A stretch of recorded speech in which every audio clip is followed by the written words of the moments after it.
What's going on, everyone? So I kind of had a nostalgia moment um, recently, so I'm going to talk about an old Disney live-action film that was released. Yeah, it's George of the Jungle, a family comedy released by Disney, July 16th, 1997.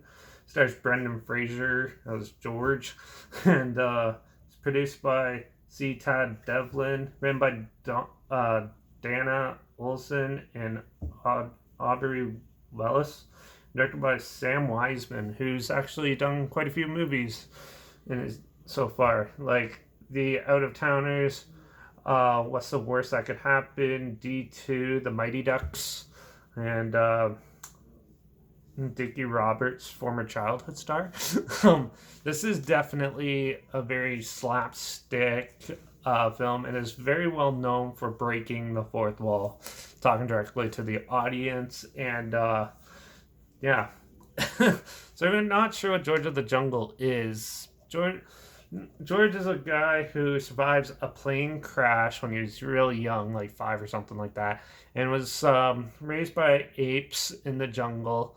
And he basically lives out in the jungle. So there's a young woman named Ursula and her fiance, asshole rich guy.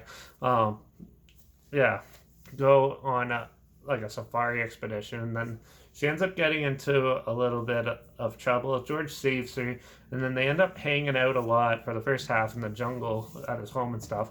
And yeah, and while the fiance is trying to find them with poachers and stuff, and basically, they slowly, it's like a love story. They slowly realize how much they like each other and stuff like that.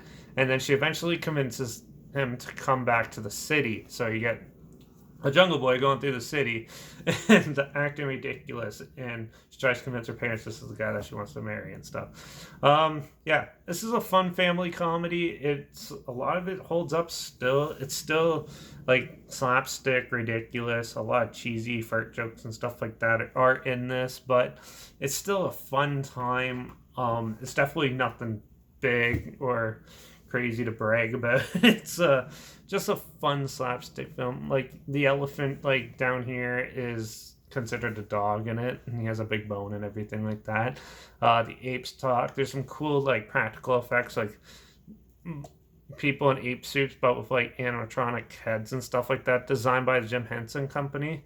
Uh, yeah, and yeah, overall, this is a fun film, but definitely nothing to really gripe about. It's not groundbreaking or anything like that. It's just a fun comedy to go back to every once in a while.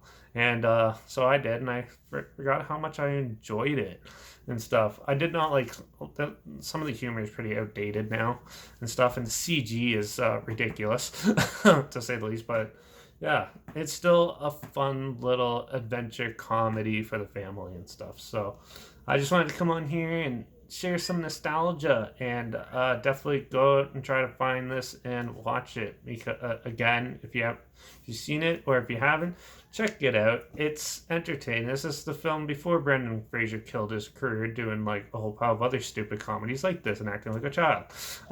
But yeah, it's fun. Some of the acting and the humor can be a little cheesy and dumb. The story is a little odd at times, but it definitely packs a good punch. And yeah, it was fun seeing that every once in a while. So it was good to see it back nostalgia wise, but for a rating, it's nothing groundbreaking or fantastic. I'm just going to give this one a 3 out of 5 because, yeah, mainly because of the nostalgia factor. I grew up watching it, so yeah, it was fun to relive it after like not seeing it for like 10 years and stuff like that. But I'm probably not going to check it out anytime soon after that. So yeah, this is back when Disney used to make really entertaining and amusing live action movies instead of all this Marvel junk that comes out now, and Star Wars.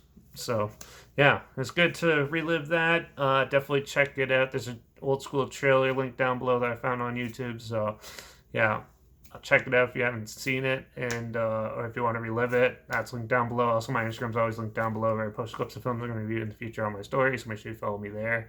I usually had the film.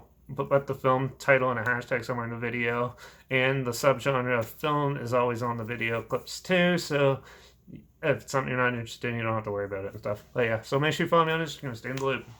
Comment your opinions of this film down below. I'd love to hear what you thought. It's pretty standard, so I didn't really have much to say about it, but who knows? You might have a different opinion. I'd love to hear it. So comment that down below. Also, if you have any films at all, whether they're like old school films like this or anything new and modern that you want to hear my opinions on, comment those down below too. I'll try my best to get to them as soon as I can, and if I can find them. So, yeah. Like this video, share it somewhere people are aware of it and can relive it, and make sure you subscribe because you never know what I'm going to talk about next. I think I'm going to go back to like the really low budget horror next. I have like 3 that I want to check out, so I might do those next. But yeah, George of the Jungle's fun. Definitely a good time reliving that. My good 10-year-old self is all happy about reliving it and seeing it and getting all the memories from back in the day when I used to watch it and used to get freaked out of talking apes. So yeah, but hopefully no jungle boys come flying through your walls or anything like that, and your area stays safe. So till the next one, I guess I'll see you in the next review, and yeah, so cheers.